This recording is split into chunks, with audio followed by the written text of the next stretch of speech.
Mummy నా సున్నుండి ఇవ్వవా please. Okay చేసిస్తాను.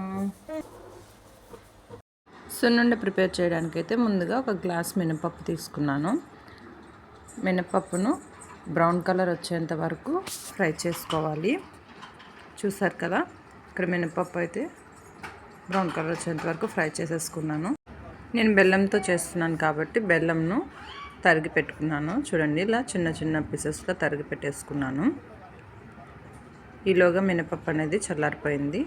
దాన్ని మినపప్పును మిక్సీ పట్టేస్తున్నాను. చూసారు కదా, మెత్తగా పౌడర్ లాగా అయిపోయింది కదా. అందులోకి తరిగి ఉంచుకున్న బెల్లంని అయితే వేసేసుకోవాలి. బెల్లంని వేసుకొని బాగా మెత్తగా అయ్యేలాగా మళ్ళీ మిక్సీ పట్టుకోవాలి. చూడండి, ఇలా బెల్లం కూడా మిక్సీ పట్టేశాను. ఫైనల్గా సున్నుండ చేసుకోవడానికైతే పిండి రెడీ అయిపోయింది. ఈ మిక్సీ పట్టిన పిండి అంతా ఒక ప్లేట్లోకి తీసుకున్నాను.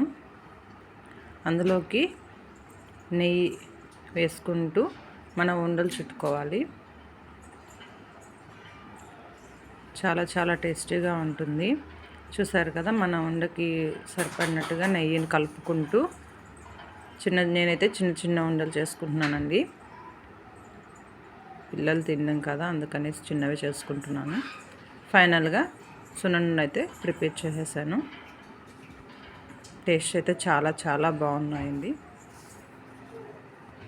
ఓనీ, ఇదిగో నువ్వు అడిగిన ఇష్టమైన సున్నుండా.